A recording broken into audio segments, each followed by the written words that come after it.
time when you had to write on a pen and paper when you were going to send out an invite to your invitees because you were holding an event. Those days are long gone because we've got Eventbrite, which is the world's largest ticketing platform.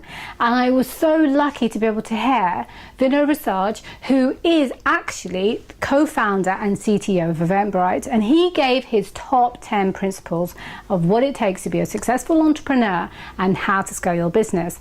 Now, he should know. Together with his co-founders, they've raised over $200 million. And in this video, not only does he talk about you've got to be focused and resourceful, and you listen, they're brilliant. So I hope you enjoy this video, and thank you for watching. My two co-founders and I started 10 years ago from a very small office in San Francisco. It didn't have windows. We were sharing with a bunch of companies. And since then, we've evolved into more than 500 Britelings, that's how we call our employees, around the world in 10 different offices. And we raised $200 million worth of venture capital along the way to fuel our growth. I tried to distill the learnings that we've had along the way in 10 different principles that I think apply both to people who want to be entrepreneurs, to people who are trying to scale their startups today, but also to people who work at large corporates, small companies. And the first one is to focus on big problems. I see a lot of startups today. They come to me because they want me to invest in their company or they want advice. And their scope is not broad enough, in my opinion. We only have a few attempts at making it as an entrepreneur. So make sure you focus on the big things. Find something that's totally broken. It might be from your own experience, something that frustrates you every day. And for this one, I'll take the example of the Uber founders. They got so frustrated coming out of the Low Web conference in Paris. It was snowing. I was there, actually. It was snowing. They were trying to get a taxi, but traffic was mayhem. They couldn't get one. And they thought, why can't I just order one on my phone? And that's how they came up with the idea on that moment. For us, it was mostly hanging out with the tech crowd in San Francisco. We went to a lot of tech meetups. We talked to a lot of organizers. And all they had at their disposal at the time was mailing lists, emails, paper invitations, posters on the walls. That's all they had to actually organize their event and get the word out that they had a tech meetup.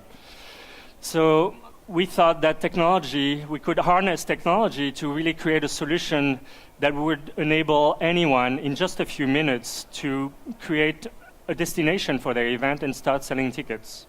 So we started with tech events in San Francisco, then we had other tech events, then we had music events, and we saw all these different types of organizers in verticals we had not thought about catering to at the beginning start using the platform. And that's where we realized that we potentially were onto something big. The second principle, and that's something my co-founder insists on every day, it's be scrappy. And I think there's maybe a different meaning in the UK than in the US, but for us, being scrappy is being resourceful, being aggressive, being thoughtful about how you use your resources. So really think about everything you're doing. Try to automate it as much as possible. See if you really need these resources, and that's an exercise you should go through regularly as you evolve and as your market evolves to assess whether you are being scrappy enough all the time. The third one, and that's something that really made us the company we are today, is to keep things simple. We started with a very simple product, but as the years evolved and as we added functionality to the product, we have kept reminding ourselves, and it's one of our core pillars, keep things simple. Try to put yourselves in the shoes of your users. Do you offer the simplest way to do things today?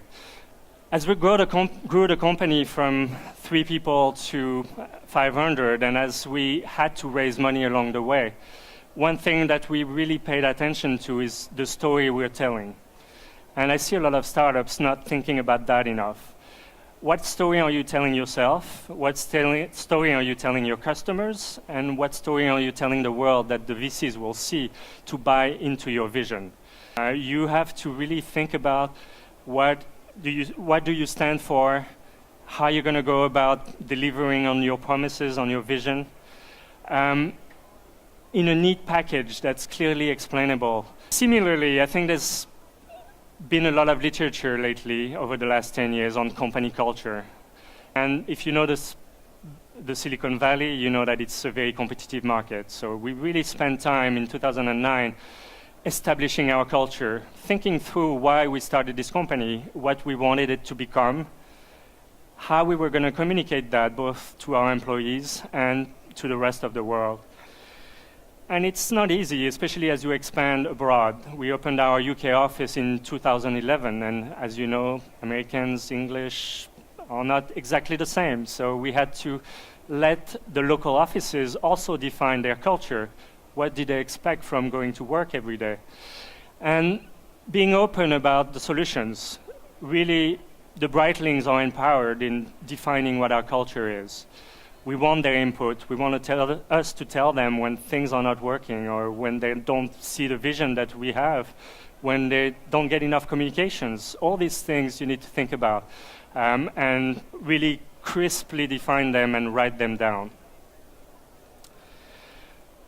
I think one thing we did very well over the years was to establish trust, and that's another, I think, fundamental principle these days. Especially in e-commerce, I think it's very important to treat your customers professionally the right way, to make good with them when something wrong happens. How do you bridge that perception gap between what people experienced when they went to the event and our perception of who we are and what we want to be and what we want you to see in us? So that forced us to articulate both internally having a team dedicated to trust and safety, for example. That's something we created as a result of these incidents. Think about your brand. I think at the beginning it's very easy to only focus on the product, find market traction, market validation, and forget about what you are, what you stand for. How do you define yourself? The brand is your identity. It's way more than just a logo and a bunch of fonts. So we went through the exercise of actually qualifying ourselves, defining adjectives that characterize what we want to become.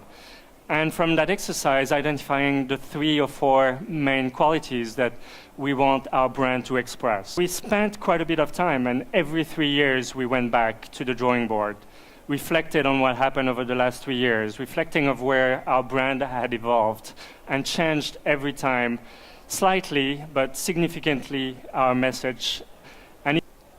And then as a founder and as a business, you need to be ready to reinvent yourself all the time. It's not because you're successful today that you're going to be successful tomorrow.